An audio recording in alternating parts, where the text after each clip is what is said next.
Hi everyone, it's Kelly. Forgive me, I'm not feeling very well. I'm doing better than I was. It's just, bone marrow transplant stuff.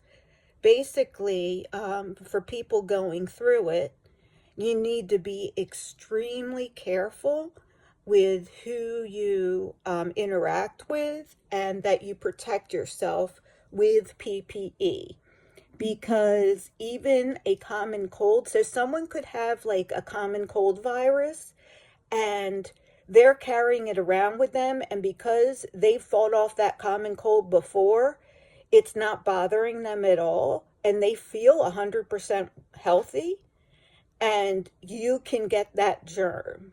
Now, I'm sure that doesn't happen, as frequently as a lot of other stuff, but I have noticed that I've let down my guard a little bit, and I've been closer to people that aren't sick at all, but may be carrying something because lo and behold, the next day I have the chills, I have a low grade fever. However, I just want to say I've been so fortunate. My immune system has fought off everything appropriately, pretty much. Like, I do get some like additional burning where the shingles were, and that's a bummer. So that seems to happen just when I get sick with anything now. But other than that, like my body like fought it off like a virus. And so I feel like right now I'm like a kid going to daycare for the first time, or something like that, a bottle fed daycare baby, So I just need to be very, very careful. And so, and if I'm not, I just have to be okay with spending several days in bed and, not making videos and stuff. I'm so fortunate to be on disability. And this is why I am on disability, because nobody is supposed to be able to be productive going through a bone marrow transplant. So, I'm grateful for that, that I have the disability and that I'm getting disability payments. I am so grateful because without that, we would not be able to pay our mortgage. It's a big thing taking someone's income out. So, yeah, a social safety net, I feel, is very important. And so I wanted to talk a little bit about politics today, but very high level. So I'm not going to talk about anything in particular per se, except for an experience that happened to me where I got upset about something that I saw only to find out that the information was not true. So I guess I want to talk more about rage baiting and false information than politics, right? I don't really care about what political party it is or what person it is, even if they're not associated with a political party. What I've been seeing is more and more lying on all kinds of media all over the place. And you're like, Kelly, what the hell? Who the hell are you to call out people and say that they're lying? Especially people in the traditional media. Well, I'm a disabled person laying in bed all day. And so guess what I do? I fact check them. So this is today's example I want to talk about. And I just want to say that this example is from the left, but there are just as many examples from the right as the left. In fact, the right, I've noticed, because as I go through this, I tend to see more misinformation from the right. That said, this was from the left this morning. I saw a video that said, sorry, my camera's shaky because I'm holding it in my hand, and there. Is that a little better? I should have like a holder for it.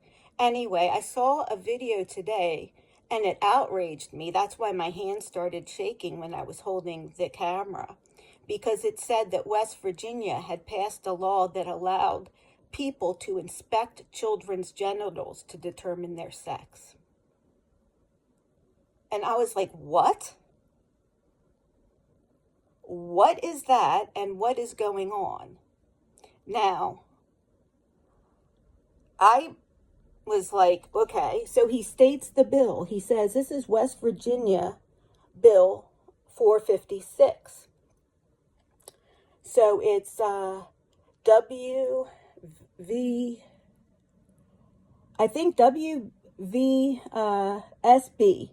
So West Virginia Senate Bill SB 456.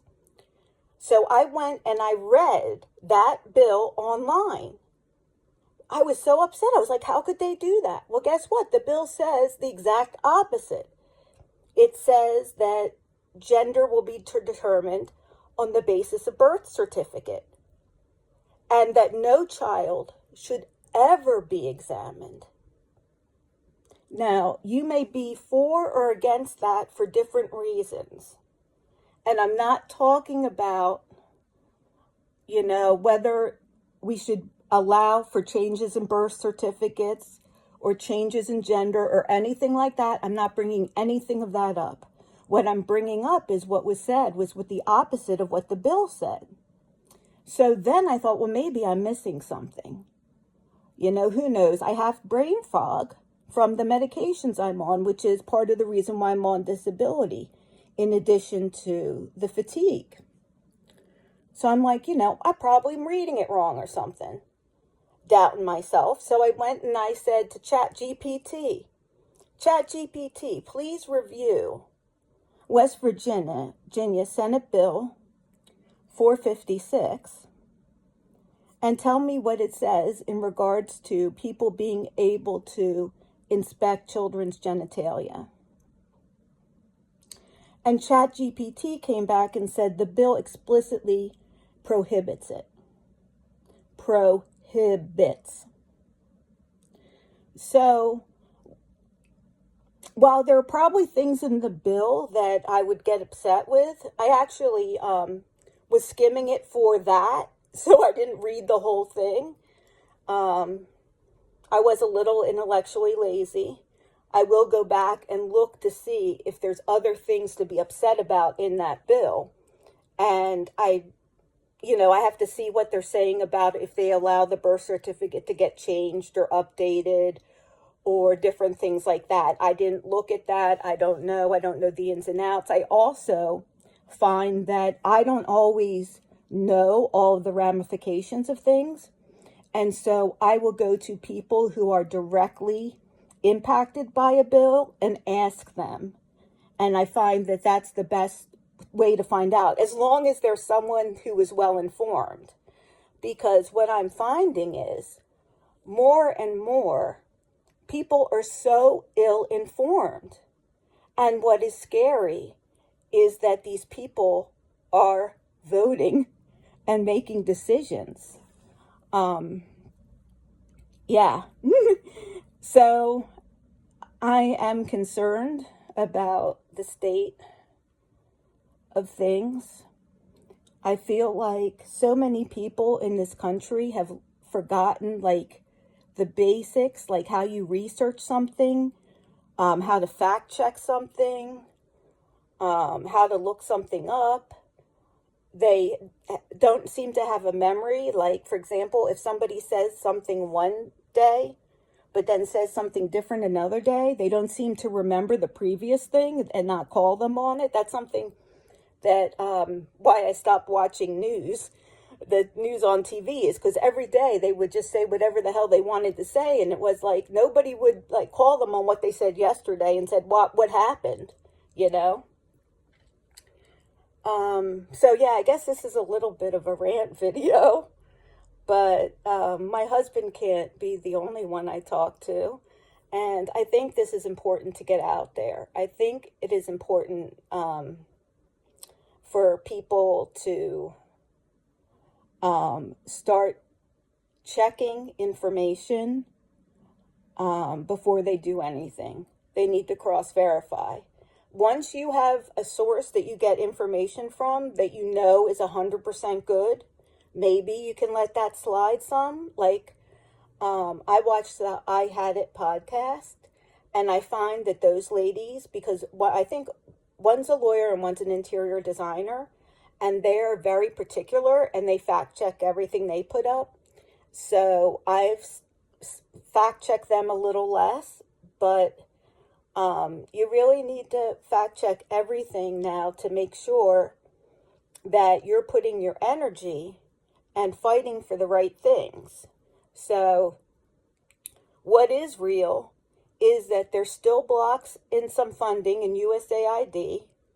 The reason what happened is now, just from the stop and not everything starting upright, there's a lot of problems.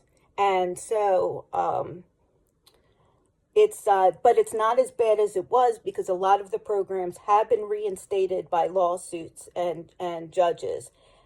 So but I'm still praying a lot and doing my meditations a lot for the people affected by the USAID programs, because there still is issues. People still aren't getting their medication, and I guess I can do some research today and figure out what's going on with that.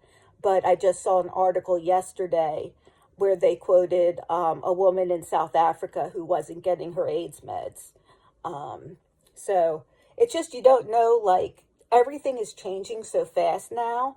Like, one day the AIDS meds could be stopped and the next day they could be started again. So I just don't want to give any bad information, but I think it's safe to keep praying and intending for the releasing of the suffering for anyone affected by who is, using the USAID programs. I think that's a very important thing for us to still be doing as a community. In addition, I think including the federal employees, a lot of which just yesterday were reinstated by a judge in the north of California. That will probably be appealed. But as of now, at least, I think it was affected over 100,000 people who were given, they were all still on the job, which means they would have at most had one unsatisfactory, but mostly all of these people were satisfactory or higher rated, but they were let go anyway, so without cause. They just let go like everybody based on how long they had worked for the government. It didn't have to do with how good their performance appraisal was, but yet they said it was for cause and due for performance. And so not only were those federal employees not getting their salaries, but they weren't eligible for unemployment compensation. So that was a thing that thankfully a judge put right yesterday, and said, yeah, he saw satisfactory performance evaluations and excellent ones right in front of him, given as examples. So those people were reinstated, and that way they won't, because also having to say that you were fired for cause impacts your future ability to get work. So he mentioned all those things in his finding. But that just goes to show you how on Thursday morning, the 100,000 people didn't have jobs, and by Thursday night they did. So things are changing fast. So you don't know what you should be maybe praying for or putting your energy into. That can be hard, but I think if we just focus on the people, and we don't even have to say, USAID or that. For me, it helps me to think about a specific group that has something in common when I'm focusing on a Tonglen meditation, where I'm removing the suffering and then infusing the good feelings and the healing and the loving vibrations. That's helpful to me, but it is extremely valid to just say any being that is suffering now. And that way, we don't have to keep up with anything that's going on right now. I think maybe I'll change my ways Especially after trying to keep myself informed and getting rage baited this morning. So we don't want that happening. Anyway, I will be looking into more information about that law, but just in particular, I just wanted to use that as an example. For me, as going through what I went through in my childhood, you know, hearing something like that was going on in West Virginia was very triggering to me. So I'm glad it's not going on. And so we can be grateful for that. Grateful that the rage bait wasn't true today. So I encourage each and every one of you, if you read anything that triggers you or makes you feel something, number one, investigate that trigger. So that's the first thing I did today, was when I was triggered off of that, hearing about that law, I investigated the trigger, and I knew where the trigger came from. It came from the abuse I experienced myself as a child, right? And then the next thing I do is you say, okay, now is this something I should be upset about or not? So I went to the law that was actually passed, pulled it up on the internet. Hopefully the internet and ChatGPT are up to date. I got good information, and I realized that I was given bad information from a YouTuber on the left. So anyway, I would encourage you to do both of those things. Investigate your triggers and research anything that you think is going to impact the way you think about the world or your decisions that you make. I love you all so much. Bye.